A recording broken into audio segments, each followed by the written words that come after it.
Radio मिर्ची presents एक पुरानी कहानी।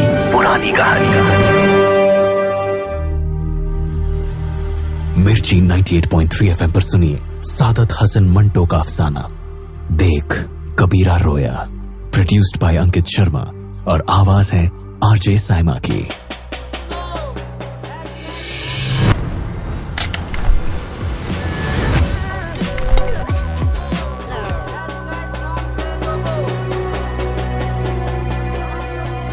नगर नगर ढिंडोरा पीटा गया कि जो आदमी भीख मांगेगा उसको गिरफ्तार कर लिया जाएगा। गिरफ्तारियां शुरू हुई। लोग खुशियां मनाने लगे कि एक बहुत पुरानी लानत दूर हो गई। कबीर ने ये देखा तो उसकी आंखों में आंसू आ गए। लोगों ने पूछा, ए जुलाहे, तू क्यों रोता है? कबीर ने रोकर कहा, कपड़ा दो चीजों से बनता है, ताने और पेटे से। गिरफ्तारियों का ताना तो शुरू हो गया, पर पेट भरने का पेटा कहाँ है? एक MA-LLB को 200 खड्डियां अलॉट हो गईं। कबीर ने ये देखा तो उसकी आंखों में आंसू आ गए। MA-LLB ने पूछा, ए जुलाहे के बच्चे, तू क्यों रोता है? क्या इसलिए कि मैंने तेरा हक मार लिया है? कबीर ने रोते हुए जवाब दिया, तुम्हारा कानून तुम्हें ये नुक्ता समझाता है कि खड्डियां पड़ी रहने दो और धागे का जो कोटा मिले उससे बेच दो। आखिर मुफ्त की खटखट से क्या फायदा? लेकिन ये खटखट ही जुलाहे की जान है। छपी हुई किताब के फर्मे थे जिनके छोटे बड़े लिफाफे बनाए जा रहे थे। कबीर का उधर से गुजर हुआ। उसने 2-3 लिफाफे उठाए और उन पर छपी हुई तहरीर पढ़कर उसकी आंखों में आंसू आ गए। लिफाफे बनाने वाले ने हैरत से पूछा, मियां कबीर, तुम क्यों रोने लगे? कबीर ने जवाब दिया, इन कागजों पर भगत सूरदास की कविता छपी हुई है। लिफाफे बनाकर इसकी बेइज्जती ना करो। लिफाफे बनाने वाले ने हैरत से कहा, जिसका नाम सूरदास है वो भगत कभी नहीं हो सकता। कबीर ने जोर कतार रोना शुरू कर दिया।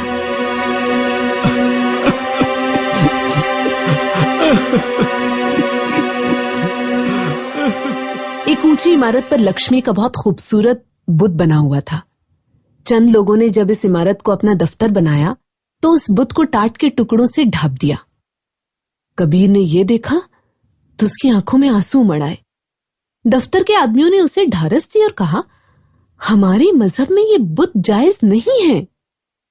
कबीर ने टाट के टुकड़ों की तरफ अपनी नमनाक आंखों से देखते हुए कहा,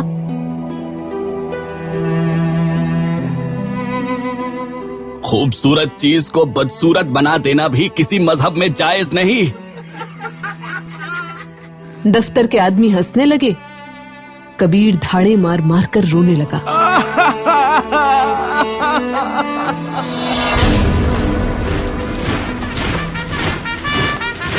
लाइन में खड़ी हुई फौजों के सामने जर्नैल ने तकरीर करते हुए कहा, अनाज कम है, कोई परवाह नहीं। फसलें तबाह हो गई हैं, कोई फिक्र नहीं। हमारे सिपाही दुश्मन से भूखे ही लड़ेंगे। 2 लाख फौजियों ने जिंदाबाद जिंदाबाद के नारे लगाने शुरू कर दिए। कबीर चिल्ला चिल्ला कर रोने लगा।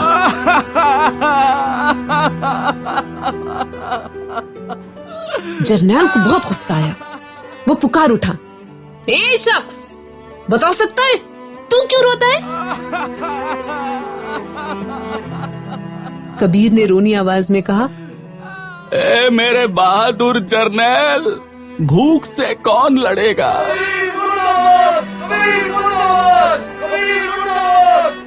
2 लाख फौजियों ने कबीर मुर्दाबाद के नारे लगाने शुरू कर दिए।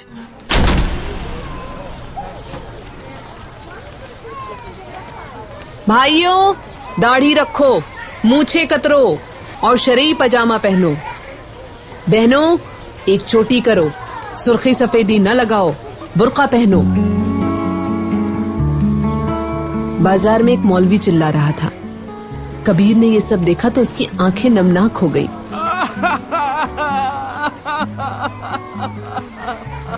चिल्लाने वाले मौलवी ने और ज्यादा चिल्लाकर पूछा, कबीर, तू क्यों रोने लगा? कबीर ने अपने आंसू जब्त करते हुए कहा,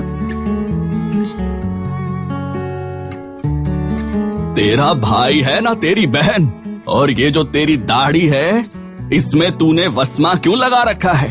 क्या तुझे सफेदी अच्छी नहीं लगती? मौलवी ने कबीर को गालियां देनी शुरू कर दी।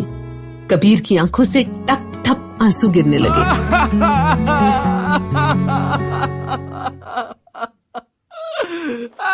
मेरे हिसाब से तो ऐसा होना चाहिए। नहीं, मैं कह रहा हूँ ऐसा ही होना चाहिए। एक जगह बहस हो रही थी। अदब बराए अदब है, बकवास करते हो। अदब बराए जिंदगी है।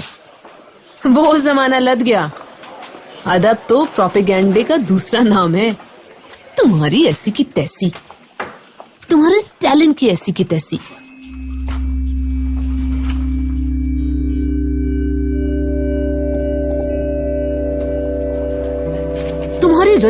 तुम्हारी रजत पसंद और फना फना बीमारियों के मारे हुए फ्लाबॉयर और बादलेयर की ऐसी की तैसी।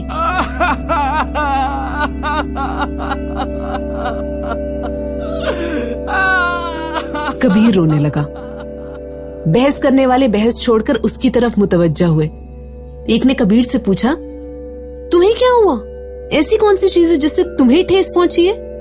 दूसरे ने कहा, तुम्हारे आंसू बिल्कुल बेकार के हैं। कबीर और ज्यादा रोने लगा। बहस करने वालों ने तंग आकर एकदम जबान सवाल किया, मियां ये तो बताओ कि तुम रोते क्यों हो? कबीर ने कहा, मैं इसलिए रोया था कि आपकी समझ में आ जाए अदब बराए अदब है या अदब बराए जिंदगी है। बहस करने वाले हंसने लगे। एक ने कहा, ये मजदूर परस्त मस्खरा है। दूसरे ने कहा, नहीं, ये बुर्जुवाई बहरूपिया है। कबीर की आंखों में फिर आंसू आ गए।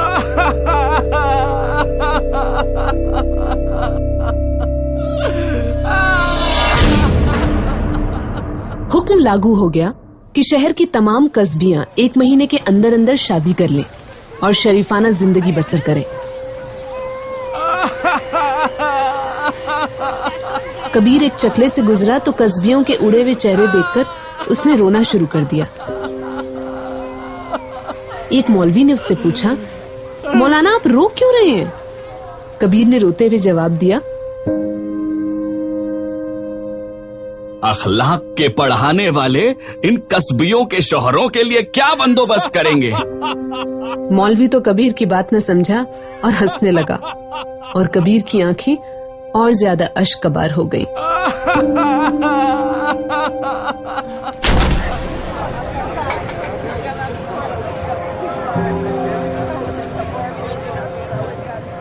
दस 12 हजार के मजमे में एक आदमी तकरीर कर रहा था, भाइयों, दोबारा से मिली हुई औरतों का मसला हमारा सबसे बड़ा मसला है। इसका हल हमें सबसे पहले सोचना होगा। अगर हम गाफिल रहे तो ये औरतें वैश्या बन जाएंगी। सुन रहे हो? वैश्या बन जाएंगी। तुम्हारा फर्ज है कि तुम इनको इस खौफनाक मुस्तकबिल से बचाओ और अपने घरों में इनके लिए जगह पैदा करो। अपने भाई या अपने बेटे की शादी करने से पहले तुम्हें इन औरतों को हरगिज फरामोश नहीं करना चाहिए। कबीर फूट फूट के रोने लगा।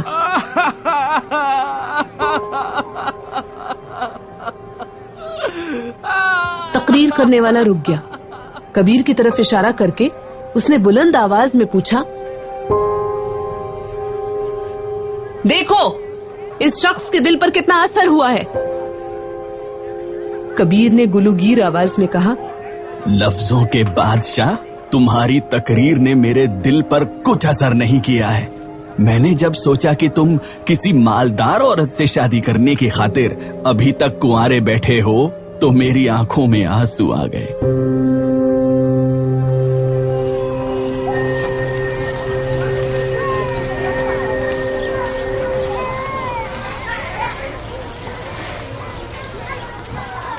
दुकान पर यह बोर्ड लगा था, जिन्ना बूट हाउस।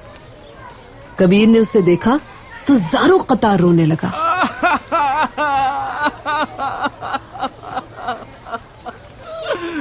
लोगों ने देखा कि एक आदमी खड़ा है, उसकी आंखें बोर्ड पर जमी हैं और वो रोए जा रहा है, तो उन्होंने तालियां बजाना शुरू कर दी।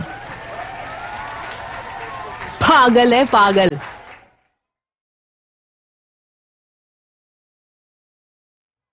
मुल्क का सबसे बड़ा कायद चल बसा तो चारों तरफ मातम की सफ़ें बिछ गईं।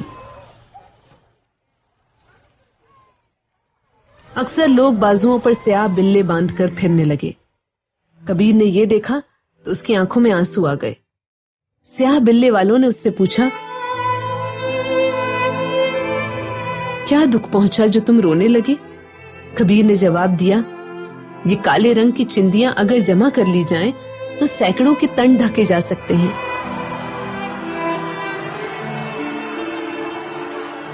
स्याह बिल्ले वालों ने कबीर को पीटना शुरू कर दिया। तुम कम्युनिस्ट हो, फिफ्थ कॉलमिस्ट हो, पाकिस्तान के गद्दार हो। लेकिन दोस्तों, मेरे बाजू पर तो किसी रंग का बिल्ला नहीं।